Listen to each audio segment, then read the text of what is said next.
भारत का royal engineering college, जो देश की सबसे टॉप यूनिवर्सिटी मानी जाती है, इतनी शानदार यूनिवर्सिटी में भी रैगिंग का अंदाज बिल्कुल अलग है। नए आए रेंचों के साथ उसकी ग्रेट हो, तोहफा कबूल करो। सीनियर्स ने उससे तुरंत पैंट उतारने को कहा, लेकिन रेंचो ने कोई परवाह नहीं की और घूमकर सीधे हॉस्टल चला गया। इतने बिंदास फ्रेशर को देखकर सीनियर्स ने धमकी दी कि अगर दरवाजा नहीं खोला तो यही पेशाब कर देंगे। गिनती शुरू हो गई और रेंचो पूरी तरह शांत रहा और चम्मच दरवाजे के बाहर निकाल दी और फर गुंडे सीनियर्स को जोर का झटका लगा। सालों से चली आ रही रैगिंग पहली बार रेंचो ने पूरी तरह तोड़ दी। अगले दिन ओरिएंटेशन में प्रिंसिपल वीरू सहस्त्रबुद्धे ने एक स्पेस पेन निकाला, जिसे वैज्ञानिकों ने लाखों खर्च कर बनाया था, जो पेन और बॉल पॉइंट की समस्या हल करता है ताकि अंतरिक्ष में भी लिखा जा सके। इसलिए उन्होंने पूछा, कौन इसे चाहता है? सभी छात्रों ने उत्साह से हाथ उठाए दिए। स्पेस में फाउंटेन पेन बॉल पेन चलता नहीं है, तो एस्ट्रोनॉट्स ने पेंसिल का इस्तेमाल क्यों नहीं किया? जो बात वो रोज कहते थे, आज उसी पर एक छात्र ने सवाल कर दिया। शर्मिंदगी में वो चुपचाप चले गए, लेकिन उन्हें नहीं पता था कि आगे लंबे समय तक रेंचो उनका सबसे बड़ा दुश्मन बनने वाला है। इस तरह रेंचो का अलग सोच स्कूल में छोटे मोटे काम करने वाले बच्चे को भी प्रभावित कर देती है। वो बच्चा गरीबी की वजह से पढ़ नहीं पाता था। रेंचो ने उसे सीधे कुछ पैसे दिए और कहा कि पढ़ाई के लिए फीस जरूरी नहीं, बस यूनिफॉर्म पहनकर क्लास में बैठ जाना। अगर पकड़े जाओ तो दूसरी स्कूल चले जाना। हमेशा नियम तोड़ने वालों के लिए नहीं बनते। क्लास में प्रोफेसर ने रेंचो से पूछा, मशीन क्या है? रेंचो ने कहा, जो मेहनत बचाए वही मशीन है, जैसे एसी, फोन और कंप्यूटर।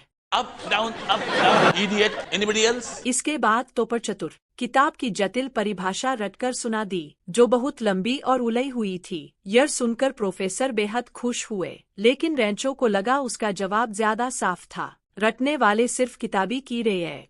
लेकिन प्रोफेसर बोले, अगर परीक्षा में पास होना है तो किताब के हिसाब से ही जवाब देना होगा।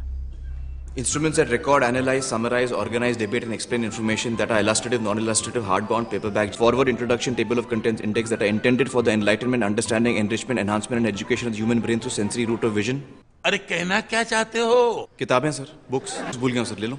सीधा सीधा नहीं कह सकते थे? देर पहले कोशिश की थी सर, लेकिन आपको सीधा सीधा पसंद नहीं आया। और क्लास बिगाड़ने के बहाने रेंचो को बाहर निकाल दिया, लेकिन किसी ने नहीं सोचा था कि रेंचो इतनी जल्दी वापस आ जाएगा। रेंचो की मुलाकात एक सीनियर से हुई, जो बिल्कुल उसी जैसा था। उसे भी इंजीनियरिंग से सच्चा प्यार था और वो भी किताबों तक सीमित नहीं था। प्रिंसिपल ने उसे कचरा कह दिया और असाइनमेंट देर से देने का बहाना बनाकर। ये सुनकर सीनियर पूरी तरह टूट गया और ड्रोन कूड़ेदान में फेंक दिया। यह सब देखकर रेंचो ने कुछ करने का फैसला किया, लेकिन उसके दोस्त बोले, खुद की पढ़ाई में ही फंसे है, दूसरों की मदद का वक्त नहीं है। लेकिन रेंचो हमेशा बेहद पॉजिटिव रहता है। उसने दोनों से कहा, दिल पर हाथ रखो, मन ही मन कहो सब ठीक होगा, तो हर मुश्किल गुजर जाएगी। कुछ समय बाद रेंचो खुशी से हॉस्टल के नीचे आया। वो रुका हुआ ड्रोन फिर से आसमान में उठने लगा।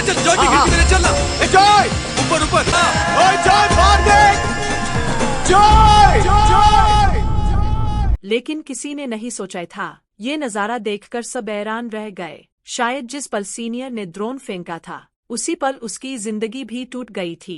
अंतिम संस्कार में रेंचो ने प्रिंसिपल से कहा, ये आत्महत्या नहीं बल्कि हत्या थी। पढ़ाई के भारी दबाव ने उसे मार दिया, लेकिन प्रिंसिपल ने इसे मानने से इनकार कर दिया। उनका कहना था कि जिंदगी में दबाव होता ही है। वो इसे सह नहीं पाया और उनके 32 साल के कार्यकाल में कॉलेज 28वें से नंबर 1 बन गया। ये एक सच्चाई है, लेकिन रेंचो को यह सब बिल्कुल बेकार लगता है। सब लोग बन गए अंकों के गुलाम और इंजीनियरिंग सच में नहीं सीखी। और इससे भी दुख की बात कि किसी को इसकी परवाह ही नहीं। रेंचो की बातों से प्रिंसिपल भड़क जाते हैं और रेंचो को क्लास में ले जाते हैं। कहते हैं, तुम ही पढ़ा कर दिखाओ। लेकिन पिता को गुस्सा आ जाता है और पूछते हैं, इसका क्या मतलब है? कहते हैं, घर का इकलौता एसी सिर्फ फरहान के कमरे में लगा है। हमने सब कुछ त्यागा ताकि वो सफल बने। लेकिन रेंचो ने यह सब अनसुना कर दिया। ऐसे कोई वर्ड्स है नहीं सर, ये तो मेरे दोस्तों के नाम है। वो फरहान की खींची हुई जंगली जानवरों की तस्वीरें देखने लगता है। उसके हिसाब से फरहान फोटोग्राफर बन सकता है। यही उसका सच्चा जुनून है। लेकिन पिता की नज़र में ये सब बेकार है। उनके लिए सिर्फ इंजीनियर बनना ही भविष्य है। गुस्से में आकर वो रेंचो को घर से निकाल देता है। रजू का हाल तो और भी बुरा है।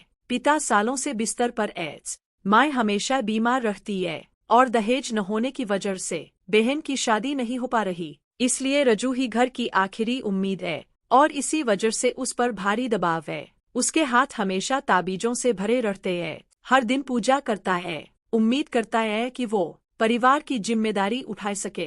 तीनों इसी बेहस और तनाव में पूरा दिन भूखे रह जाते हैं। शाम को एक पार्टी रेंचो का ध्यान खींचती है और बिना सोचे तीनों भेस बदलकर अंदर घुस जाते हैं। उसी वक्त एक कपल झगड़ने लगता है। लड़का अपनी मंगेतर को डांटता है कि उसकी गड़ी सिर्फ 20 की है और उसकी इज्जत मिट्टी में मिल गई। आदमी के जाते ही रेंचो पास आ जाता है। वो आदमी नहीं, प्राइस टैग है, प्राइस टैग। जिंदगी भर आपको अलग अलग प्रोडक्ट्स के दाम बता के पका देगा। लाइफ बर्बाद हो जाएगी। Your future will be finished. Demo दो। रेंचो उस आदमी के जूतों को देखता है और कहता है बिना पूछे कीमत बता सकता है। वो पुदीने की चटनी लेकर आगे बढ़ता है। भाग ले। फ्री एडवाइस से लेना तो लो, नहीं तो जाने दो।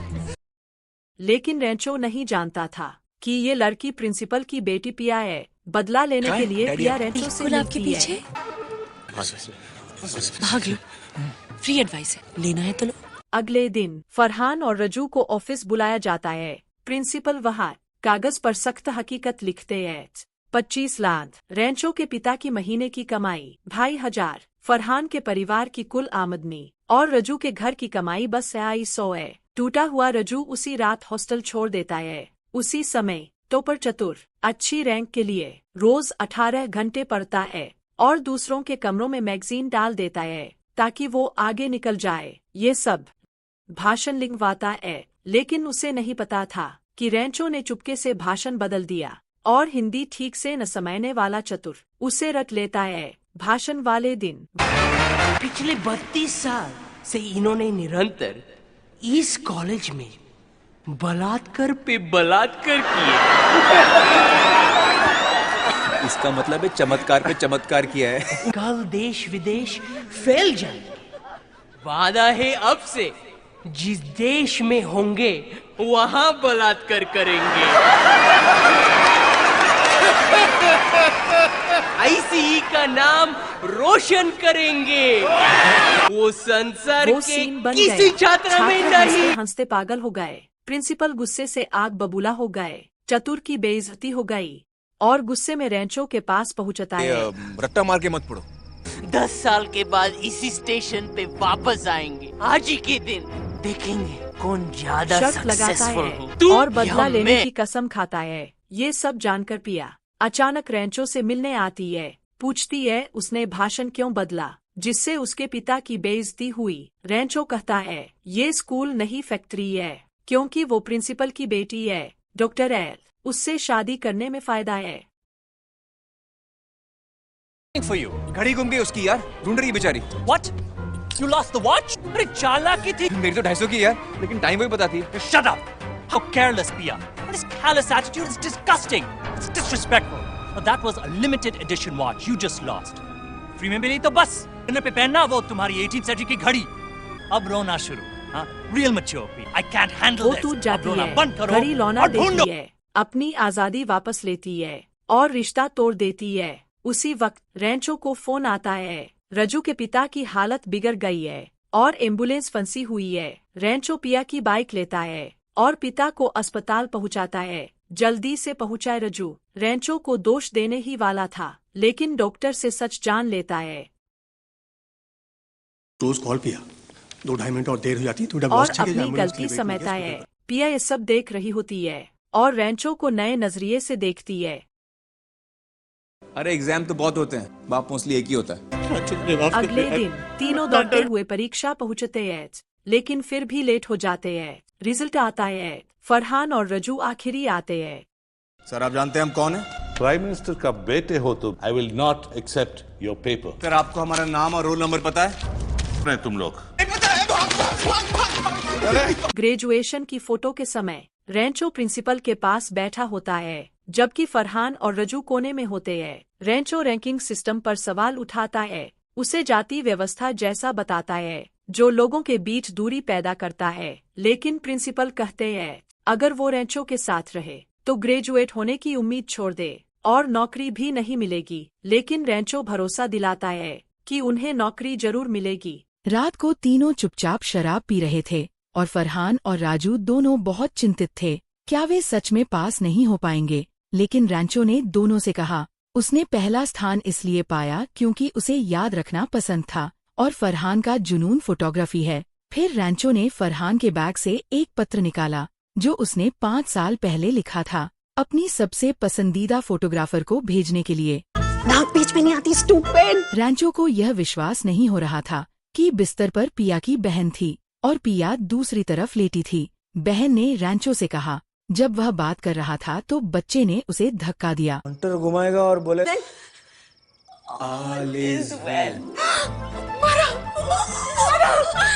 तभी बाहर के दोनों ने जोर से आवाज दी जिससे जग गए और बाहर आकर उन्हें पकड़ लिया। सौभाग्य से रेंचो ने सही समय पर प्रतिक्रिया दी और उन्हें खींचते हुए भाग गए। अगले दिन ने गुस्से में आकर मोमबत्तियां कार्यालय में भेज दी और उसे निष्कासन की धमकी दी।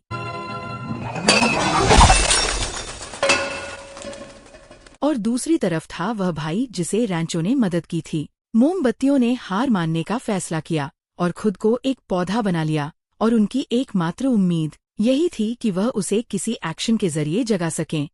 तब उसे कुछ प्रतिक्रिया मिली। और वो भी फ्री। रेंचो, कितना झूठ बोलोगे। फिर रेंचो ने जीत की भावना से तय किया। कुछ समय के आराम के बाद राजू छुट्टी से वापस आया। वह एक नौकरी के इंटरव्यू के लिए तैयार था और इस बार उसने सभी सम्मान को नकारते हुए अपना वादा पूरा करने का फैसला किया। दूसरी ओर फरहान के पिता ने एक नई कंप्यूटर खरीदी थी। वह अपने बेटे को सरप्राइज देने की तैयारी कर रहे थे, लेकिन उन्हें ये पता नहीं था कि बेटे की पहली बात यह होगी कि वह फोटोग्राफर बनना चाहता है। पिता गुस्से में आकर लगभग पागल हो गए। उन्होंने फरहान को समझाने की कोशिश की, लेकिन डरते थे कि अगर वह ज्यादा सख्त बोले तो बेटा राजू की तरह खुदकुशी कर सकता है। इसलिए वह चुप हो गए और फरहान ने ठान लिया वह कभी भी खुद को मारकर पिता को धमकाने का रास्ता नहीं अपनाएगा। इसी दौरान इंटरव्यू दे रहे राजू ने कभी भी इतना आराम महसूस नहीं किया। वह बिना किसी संकोच के अपनी जिंदगी का अनुभव बताने लगे। पहले वह हमेशा पवित्र वस्त्र पहनता था और एक सुंदर जीवन के लिए भिक्षा मांगता था, लेकिन 2 महीने की आराम ने उसे ये समझाया कि जीवन में कुछ और ज्यादा महत्वपूर्ण चीजें हैं, जो कि सामने दिख रहे नौकरी के अवसर से कहीं ज्यादा अहम हैं। राजू को यह नहीं पता था कि उसकी बेबाकी ही इंटरव्यू लेने वाले को उसे रोकने के लिए मजबूर कर देगी। आखिरकार राजू ने खुद को बचा लिया और नौकरी पा ली। फरहान को भी अपने पिता का समर्थन मिला। वह अब अपनी पसंदीदा फोटोग्राफी कर सकता था और यह सब रेंचो की वजह से हुआ। दूसरी ओर और रेंचो की शर्त भी पूरी हुई। अब की दाढ़ी को नाई ने शेव कर दिया।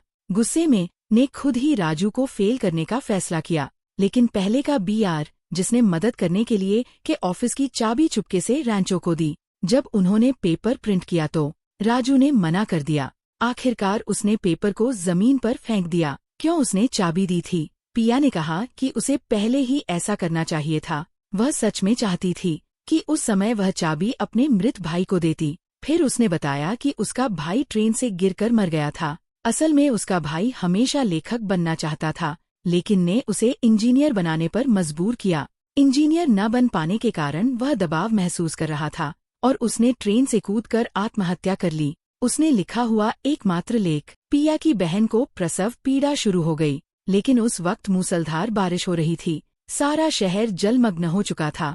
एम्बुलेंस भी रास्ते में फंसी हुई थी। भी स्कूल में खसा हुआ था। बहन की डिलीवरी करानी है। चीजें बहुत इमरजेंसी थीं और वे तुरंत बहन को आराम कक्ष में ले गए। पिया वीडियो कॉल के जरिए डिलीवरी की सलाह दे रही थी। क्या बच्चे का सिर आ चुका है? ये जीवन और मृत्यु का सवाल था। रेंचो ने बिना झिझक के हर कदम पर दिशा निर्देश दिया और फिर अचानक बहन भी थककर बेहोश हो गई। अब एकमात्र तरीका था कि बच्चे को खींचकर बाहर निकाला जाए, लेकिन उस वक्त स्कूल में बिजली चली गई। फिर भी रेंचो शांत था। उसने सबको ठंडे दिमाग से निर्देश देते हुए कहा, फरहान को ऑफिस का वैक्यूम क्लीनर लाने को कहा और बाकी लोग पास की कारों से बैटरी निकालने लगे। रैंचो ने पावर कनेक्ट किया, रबर की छड़ी से सक्शन कप बनाया और फिर एटमॉस्फेरिक प्रेशर कंट्रोल वाल्व लगाकर सक्शन को एडजस्ट किया। आखिरकार रैंचो के बनाए गए डिवाइस से डिलीवरी की प्रक्रिया सफल हुई। पिया के मार्गदर्शन में रैंचो ने सक्शन को 0.5 पर सेट किया। आखिरकार बच्चा बाहर आ गया, लेकिन जैसे ही लोग खुश होने लगे, पिया ने पाया कि बच्चा नहीं रो रहा था। यह संभवतः ऑक्सीजन की कमी से मृत्यु हो चुकी थी। फिर भी न तो एम्बुलेंस ने मदद की और न ही आर्टिफिशियल रेस्पिरेशन का कोई असर पड़ा। सभी लोग निराश हो गए। तभी मोमबत्तियां बोल पड़ी और यह सब चमत्कारी रूप में बदल गया। तभी ने बच्चे को बचाया। अब वह इंजीनियर या डॉक्टर नहीं बनाना चाहता था, लेकिन रैंचो चुपचाप चला गया। इसमें पेंसिल क्यों नहीं यूज करते? अगर स्पेस में पेंसिल की टिप टूट जाती है तो जीरो ग्रेविटी में घूमते रहेगी। किसी में आंख में जा सकते है, किसी के नाक में जा सकते है, इंस्ट्रूमेंट पैनल में जा सकते है। You are wrong, you are wrong, can not be right all the time. बहुत ही इंपॉर्टेंट इन्वेंशन था, यू अंडरस्टैंड? ने उसे पीछा किया जब रैंचो ने स्कूल के उद्घाटन में सवाल पूछा था। रैंचो ने उसी दिन बिना बताए स्कूल छोड़ दिया। उसकी आंखें लाल थीं, वह अपार दुख से भरा हुआ था। यहाँ उसके सबसे अच्छे दोस्त थे, उसका पसंदीदा प्यार था और उसकी सबसे बेहतरीन यादें थीं, लेकिन फिर भी उसने छोड़ने का फैसला किया। कोई नहीं जानता था वह कहाँ गया, कोई संपर्क नहीं कर पा रहा था, वह जैसे धरती से गायब हो गया था। फिर 5 साल बाद फरहान ने एयरप्लेन में चाटो का फोन सुना।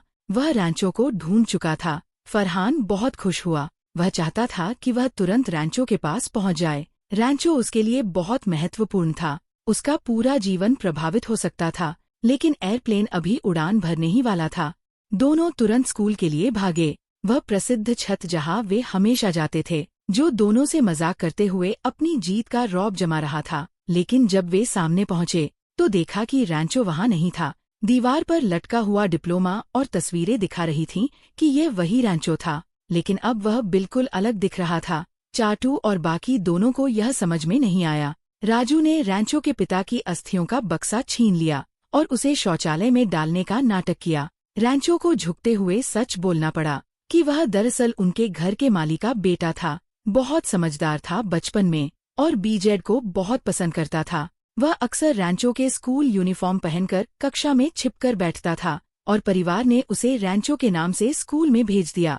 उसने विश्वविद्यालय की डिग्री हासिल की और फिर परिवार से संपर्क खत्म कर दिया। उसने फोन किया और पता चला कि पिया अपनी शादी करने जा रही है, तो वे तुरंत पिया की शादी के समारोह में घुस गए। लेकिन नया दूल्हा वही पुराना गुस्सैल लड़का था। पिया ने सोचा कि वह बदल चुका है, लेकिन सब कुछ वही पुराना था। ये खबर सुनकर पिया के दिल की सारी उम्मीदें फिर से जाग उठीं। उसने तुरंत शादी छोड़ दी, बल्कि वे बहुत हाथों के काम में माहिर भी हैं और साइकिल से बिजली बनाई, भेड़ों की शेविंग की। यह बिल्कुल वैसा था जैसा रैंचो ने किया था। अब चाटू को टॉयलेट जाने की तलब हुई। ये सब रैंचो रोज पढ़ता था, कभी भी नहीं छोड़ता। वह शिक्षक वही था जो पहले स्कूल के काम करता था। अब रैंचो बच्चों के साथ समुद्र तट पर खेल रहा था। जब उसने देखा कि पिया साइकिल से उसकी ओर आ रही है, तो ये सब एक रात की प्रपोजल जैसा महसूस हुआ। और जब पिया ने सुना कि रैंचो ने शादी नहीं की, तो वह खुश होकर उसे किस करने लगी। इसके बाद फरहान और राजू ने उसे कड़ा सबक सिखाया।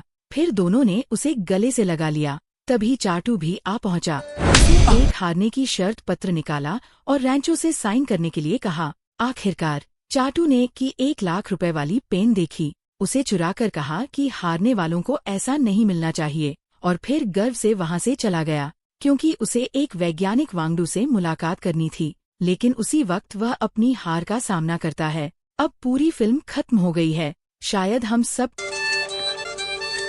मिस्टर वांगडू, कैन बिलीव आपने फोन की। आई एम सॉरी मिस्टर चतुर, लेकिन आपकी कंपनी के साथ मैं डील साइन नहीं कर पाऊंगा। व्हाट सर, क्या हुई? अरे कैसे साइन करूं यार, मेरी पेन तो तू ले गई। वांगडू, बोल चतुर। A for apple, B for